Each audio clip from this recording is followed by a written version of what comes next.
Hello everyone, welcome or welcome back to the channel Priyanshi Vlogs. I'm Priyanshi and I'm a CBSE 12th grader. Currently हमारे boards चल रहे हैं, boards exam, और काफ़ी time से मैं अपने चैनल पे एक्टिव हूँ, कुछ भी मैंने अपलोड नहीं किया। लास्ट वीडियो मेरे मैथ्स के बोर्ड एग्ज़ाम की प्रिपरेशन की थी कि मेरी कितनी हो गई है और कितनी बची है, एंड कुछ रीजंस के कारण मैंने अपने रिव्यूज़ अब चैनल पे अपलोड नहीं किए। तो अब मैं बात करना है, मैं रिव्यूज़ नहीं दूँगी, just explaining what is going on in my life. So ये मेरे मैथ्स का पेपर है, क्वेश्चन पेपर, एंड मेरे पास सेट वन आया था। हमेशा से सेट वन आया है मेरे पास क्लास 10th में भी सेट वन ही आया था और मैथ्स में भी सेट वन ही आया है। एंड हाँ, मैथ्स के क्वेश्चन पेपर की बात करूँ तो मैथ्स का काफ़ी अच्छा गया मेरा क्वेश्चन पे, मतलब सॉरी, एग्ज़ाम अच्छा गया मेरा मैथ्स का। इसको भी साइड कर देते हैं, वो इंग्लिश का है। तो मेरा मैथ्स का काफ़ी अच्छा गया एग्ज़ाम, जैसे मैंने सोचा था।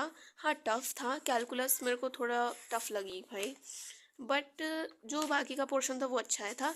और एक मेरे को केस स्टडी टफ़ लगी थी, जो प्रोबेबिलिटी की आई थी, ये वाली, ये मेरे को बहुत ही ज़्यादा टफ़ लगी थी केस स्टडी में। अगर मैं कंपैरिजन करूँ तीनों में तो ये मेरे को सबसे ज़्यादा टफ़ लगी थी।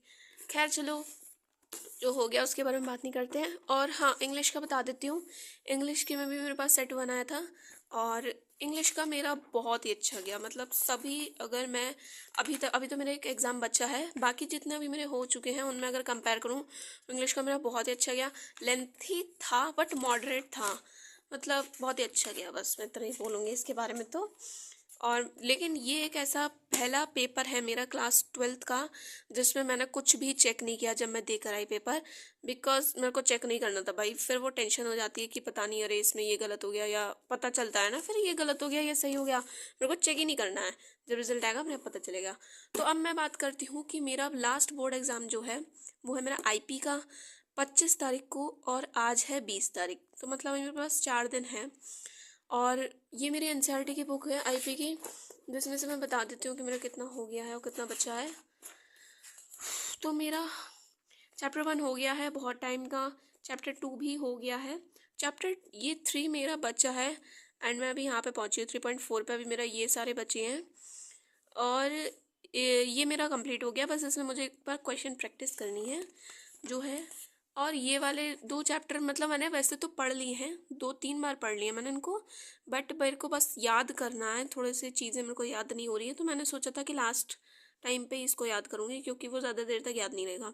तो 25 को हमारा एग्ज़ाम है, तो मैं सोच रही हूँ कि 23 से याद करना शुरू करूँगी इन दोनों चैप्टर को। 23 को इसको याद कर लूँगी, 24 को इसको याद कर लूँगी, रात में रिवाइज कर लूँगी, दैट्स इट। तो बात ख़त्म इसकी।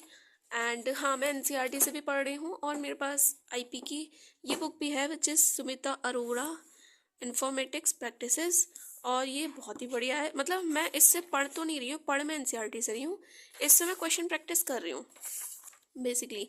क्योंकि अगर मैं इससे पढ़ने बैठूंगी ना तो मुझे 1 साल चाहिए इसको पढ़ने के लिए, क्योंकि इसमें बहुत चीज़ें लेंथी हैं, बहुत ज़्यादा लेंथी है, मतलब बहुत ही ज़्यादा। मैं क्या बताऊँ, देख रहे हो ना पांडास, मतलब यहाँ से शुरू है पेज नंबर 1 से, और ये कहाँ पे ख़त्म है, मतलब देखो 61 पे। बट ये बहुत ज़्यादा इसमें चीज़ें, एक एक पेज पे बहुत बहुत कुछ चीज़ें हैं, बहुत ज़्यादा। तो मैं बस इससे क्वेश्चन प्रैक्टिस कर लूँगी थोड़ी बहुत, वो भी क्योंकि इसमें काफ़ी हाई लेवल ऑर्डर के क्वेश्चंस हैं, तो मैं बस इससे प्रैक्टिस कर लूँगी थोड़ा थोड़ा। एंड बाकी इसमें कुछ कुछ चीज़ें एक्स्ट्रा भी हैं।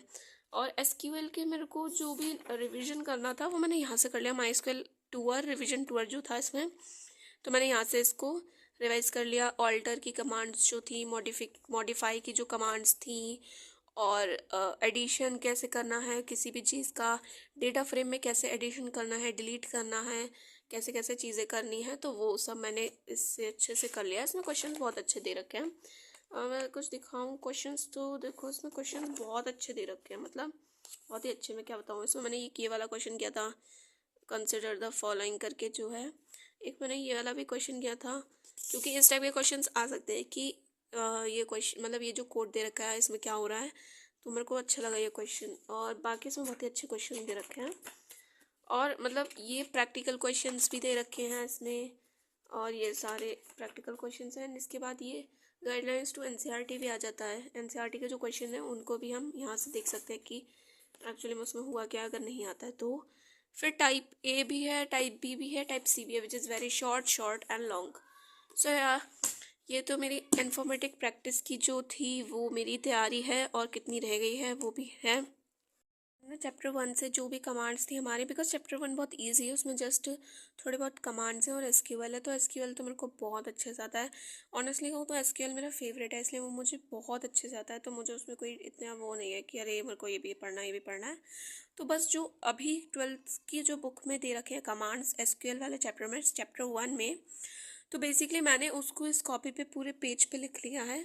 जितनी भी हमारी टोटल कमांड्स थी, ये थी कुछ 27, टोटल 27 कमांड्स थी, तो उनको मैंने सबको लिख लिया है विद एग्जांपल कि ये कैसे यूज़ होंगी और इसमें आउटपुट क्या आएगा, सो दैट लास्ट मिनट में मैं रिवीजन डायरेक्ट इससे कर लूँगी ना, तो ईजी रहेगा।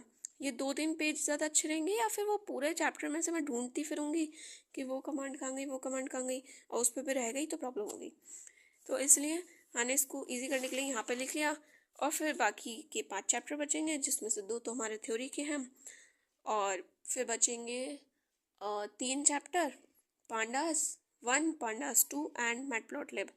तो मैटप्लॉटलिब तो मेरे को ईजी लगता है, मेरे को बस पांडास में प्रॉब्लम आती है, तो मेरे को बस पांडास का थोड़ा सा ध्यान से पढ़ना है और बार बार उसको रिवाइज करना है, क्योंकि मैंने पांडास इतनी नहीं पढ़ी है जितनी बाकी की चीज़ें पढ़ी हैं। तो बस यही है। बाकी लास्ट बोर्ड एग्ज़ाम मेरा 25 को है, एंड आई थिंक मतलब जिसके पे एआई है और जिस पे कंप्यूटर साइंस है, सबका ही 25 को है शायद। और वो मेरा लास्ट बोर्ड एग्ज़ाम है 25 के बाद, मतलब बहुत ही बढ़िया ज़िंदगी चलेगी हमारी, जब तक रिज़ल्ट नहीं आता है। और जब रिज़ल्ट आएगा तो उस दिन तो टेंशन होनी है, जाहिर सी बात है। सो या that's it for today, subscribe for more.